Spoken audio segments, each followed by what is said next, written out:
सूबे की शिक्षा व्यवस्था को दुरुस्त करने के लिए सरकार क्या नहीं कर रही। सरकारी स्कूल संवारे जा रहे हैं, स्कूलों को हाईटेक किया जा रहा है, बच्चों को पढ़ने के लिए प्रेरित किया जा रहा है, लेकिन दूसरी तरफ कुछ अधिकारी और शिक्षक हैं जो सरकार के किए कराए पर पानी फेरने में तुले हैं। ऐसा हम क्यों कह रहे हैं, देखिए रिपोर्ट।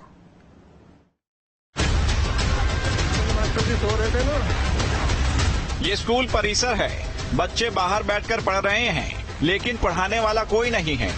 अब यहाँ दो सवाल खड़े होते हैं। पहला, बच्चे बाहर बैठकर क्या पढ़ रहे हैं, और दूसरा कि इन्हें पढ़ाने वाले मास्टर साहब कहाँ हैं। तो इन दोनों सवालों के जवाब स्कूल की क्लासरूम में आपको सोते हुए मिल जाएंगे।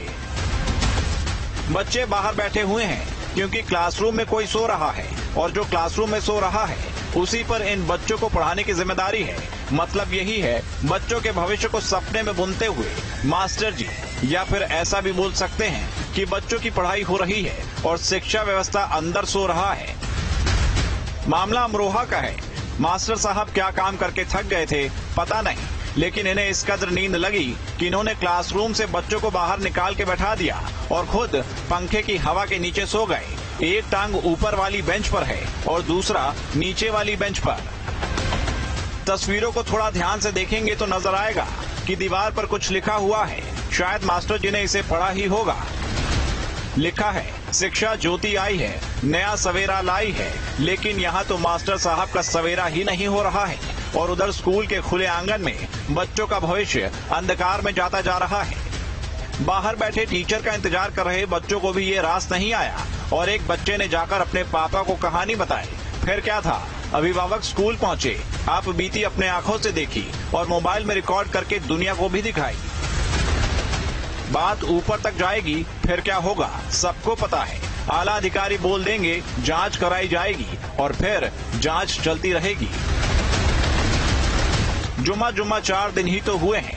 ग्रेटर नोएडा से भी एक मामला सामने आया था।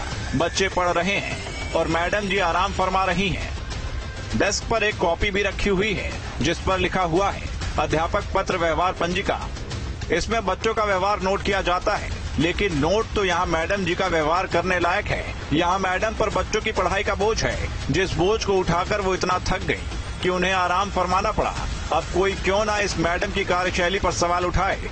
प्रदर्शन के नाम पर ये टीचर एकदम एक्टिव दिखते हैं, कई किलोमीटर के पैदल मार्च कर देते हैं, लेकिन पढ़ाई के नाम पर इनकी ढिलाई देखिए।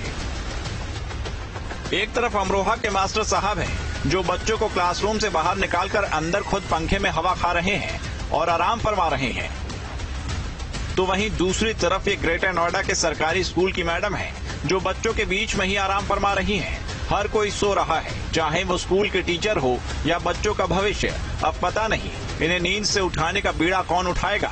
बाकी आप चिंता मत करिए, आला अधिकारी जल्द ही कार्रवाई के आश्वासन दे देंगे, और अब तो जो होता चला आ रहा है वो होता चला जाएगा।